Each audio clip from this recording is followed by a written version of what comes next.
Hello and welcome back. Today we have another £500 worth of £2 coins to have a hunt through, looking for commemoratives. One's more than face value, but ideally we want one of the two, maybe three, that we still need to fill the book. We are after Commonwealth Games England, the scarcest of all the coins we've got left to find, at least to our knowledge. Mary Rose, another fairly scarce one that's proving a little bit elusive.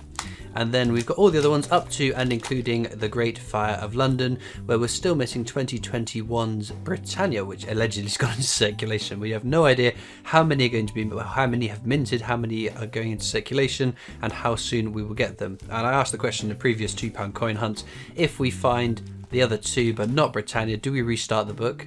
And the overwhelming consensus is yes, restart the book from that point. So I guess we will. Let's get into this bag now and see what we find.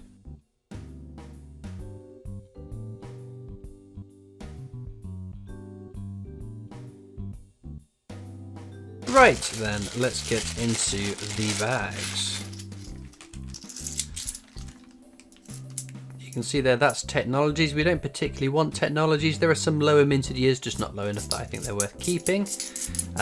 I will check for rotation errors, whereby if you hold the coin like this with the date at the bottom, rotate it 180 degrees, the queen should face that way, but if the die has been misaligned, it could be facing the wrong way. And that adds some value to the coins. The more recent ones are more prevalent, at least in my experience. I found quite a few 2015 rotation errors, some more severe than others. Our first commemorative is the steam locomotive, or Trevithick, if you can get your teeth around that. But no, fairly common coin you see quite often. So we'll pop that on the top row. So we'll keep our common and uncommon separately as usual. Where's the entrance to this bag? By the entrance I mean the little pre-torn bit. They're not that hard to rip into, but it feels like if they've already had a pre-cut in them, I should potentially use that. We've got Brunel's portrait, one of two Brunels. We've got counters tracking some of the common coins, including Brunel, to see how many we find over the course of filling the book, and also some of the uncommon ones as well. I change around the counters every now and again when we restart the books. We've got Charles Dickens there, another fairly common one, but we haven't had that today. That's 3 unique commemorative coins, which is pretty cool. Just get into this bag, see what we get in this one. I'm feeling lucky today. I am feeling lucky. I've got a few bags to hunt through. So just another Brunel's portrait. Our second one of that coin. Nothing else there, sadly. But no, I think we are moving into a period of quietness in terms of Royal Mint releases, unless there's something I am unknown of, something that I do not know of. Brunel's achievements, the Archers at Paddington Station, another fairly common one you'll see quite often. Nothing else in that bag. Obviously we know a few more releases that are going to come out this year because they were in the annual sets. First World War Army Centenary. So naturally we know there will be an Alexander Graham Bell £2 coin, which will be an innovation in science. We know that there'll be the Manchester Commonwealth Games 50p. I don't think there's anything else that was in the annual set that hasn't already come out. We've got Gunpowder Plot, Guy Fawkes, whatever you want to call it. Either way, very common. Oh, there we go, that's a nice one. Shakespeare's Comedies. As many of you know, I've been finding a lot of these recently, which I'm very grateful for because my collection very much leans towards my histories and tragedies. And so finding all these comedies all of a sudden is helping redress that balance. So evening the scales across my whole collection, which is nice.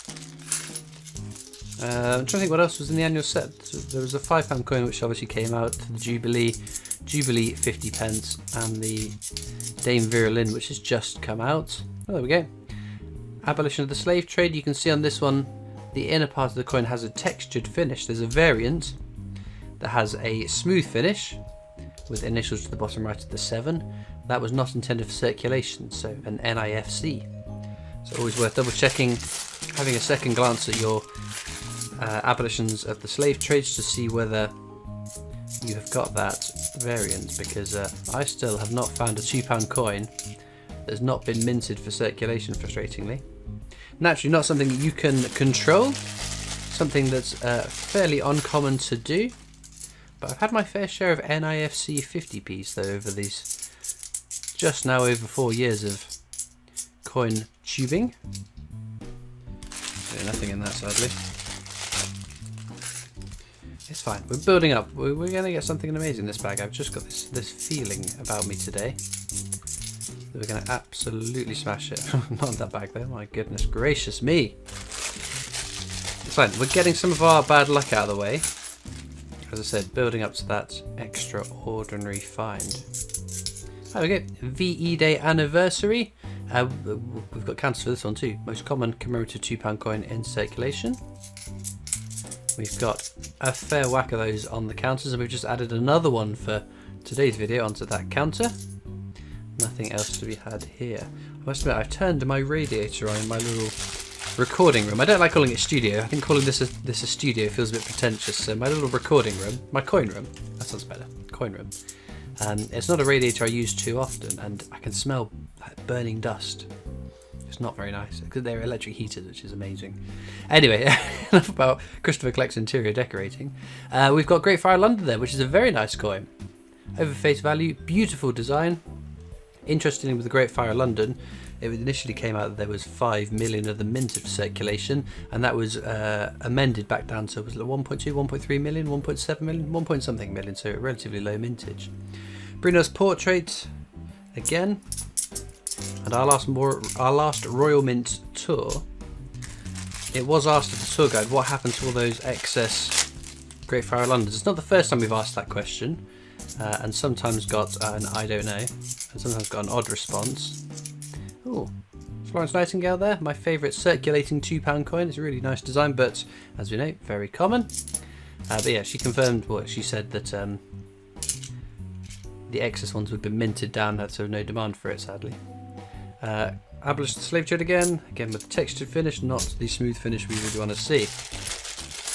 But it does then bring into question, when I hunt through coins, if I get a new coin that we don't know the mintage figure for, I keep it, just in case they're low minted. Our second Shakespeare comedies coming in there, very cool. Because there's normally a year, 18 months, 2-year delay on finding out what mintages are for the coins. So if they can then retroactively reduce them and say, well, there was 20 million of this coin minted for circulation, so everyone chucks it back into the bank, not needing that, thinking, oh, there's no point keeping all of these then, much like a Benjamin Bunny, and then they come back and say, actually, there wasn't demand for all 20 million of these, so we melted down 17 million of them. I guess waste not, want not, and all that, but it does leave a little bit of confusion, doesn't it? We've got Shakespeare's histories. We haven't been checking the edge descriptions for the comedies either. I'll tell you what, let's finish this bag and then we'll check the edge descriptions. Because on the Shakespeare's, only been found on the tragedies, the Skull and the Rose. The wrong edge inscription has been put on them. So this Shakespeare comedies should say, all the world's a stage, or something to that effect. See the word worlds, and again, worlds there. So they're fine, no edge inscription error there. Shakespeare's histories, the hollow crown as it should be. So no edge inscription errors to be had on that one, sadly.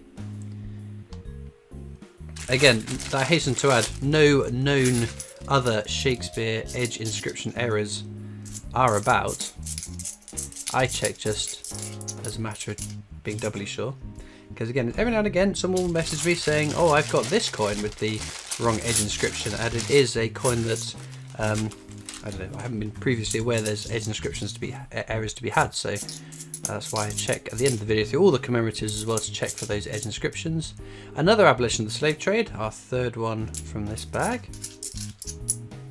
Oh, that's a nice one, golden guinea.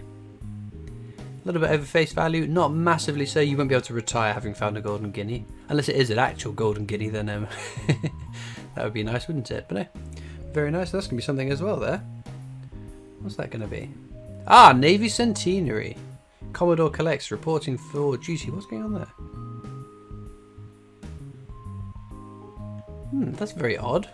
It might just be post-mint damage, but you can see just at the top of the flag mast there. How zoomed in can we get?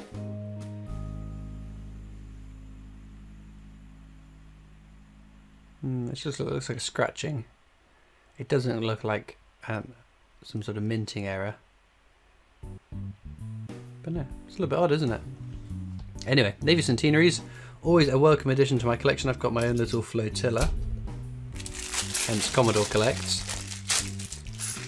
which I will very gratefully add that one into. Another Brunel's portrait. Wait, come back, Brunel. Obviously a distant relative of Jeremy Fisher, hopping away there. Haven't had this one today. The wireless transmission, Marconi, very common though. We see that quite often. And there's our second, isn't it? Trevithick. I always called it steam locomotive because I struggled to say Trevithick. But then I got told off for calling it steam locomotive and not Trevithick. And I still have to think about it when I say it, so. Anyway, moving swiftly on. I'm writing it here. Oh dear, that's a bit gross, isn't it? That's fine, it's nothing. Would I have been upset if that had been an England Commonwealth Games? No, of course not. Right, we've only got 3 bags left to go, it looks like. So, we haven't done an edge hunt. We'll check the edge inscriptions on these coins and see what we can find. So, it does say, standing on the shoulders of giants, as you can see on this top one. That's on the definitive technologies. Here we've got piece of work is a man will be Shakespeare's histories. No, Shakespeare's tragedies, Skull and the Rose. This is the one we know there is an edge inscription error to be had, but we know that this one's correct. And this one here, hollow crown will be Shakespeare's histories. And again, I put it to the comments, is this a sword or a dagger? And the conversation were irrespective of perspective, the length of the handle to blade suggests that this is a dagger, which is a fair point. I'm no weapons expert though, so I was glad for the confirmation. The whole city in dreadful flames will be the Great Fire of London. My goodness, what a generous bag. 3 over face value. Great Fire of London, again, one of my favourite coins. A really, really nice coin. Adding 3 coins to our bottom row there. I think the rest just... Oh no, we've got 1999. That'll be Rugby World Cup. Again, sometimes it looks like you're missing a number on this. So you can see the 1 is a little bit faded there.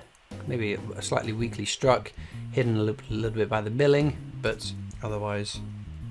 Well, that's a busy bag, isn't it? Let's just make one more check through, just to make sure. I think the rest are all just standing on the shoulders of giants technologies. That's fine then. Well, that was successful, wasn't it? Let's see if penultimate bag can be as generous as the tripultinate bag. Abolition of the slave trade again. I did Google. I did find out what the penultimate is the second to last, and I can't remember what the bag before, well, the thing before the penultimate thing is. I can't quite recall what that is, but anyway, this is the last bag. For those of you that watch this from the video, you might be interested to know I have a Discord server. You can click the link in the description to come and join that. If you're over the age of 13, that's Discord's rules, not mine. Alternatively, you can catch me on Facebook, Instagram, Twitter, TikTok, and there's the PO box you can write into if you wish. And I'm also over on the Britannia Coin Company's YouTube channel. It's my day job now, managing that, creating content. So if you'd be so kind as to go to that and subscribe, I'd be much appreciative of it. I'm going to have a check for rotations, edge inscriptions, and rotation errors on the commemoratives too. Rotations and edge inscriptions are all fine on all of those coins. Nothing new to be added to our roster of finds. In terms of star finds, I'm going to go with one of these. With a slightly leaning towards Navy Centenary because I love that coin so much. So let me know down in the comments which is your favourite coin from today's hunt, and all that leads me to do is thank you so much for watching. I hope you've enjoyed, and I'll see you next time for more coins. Bye.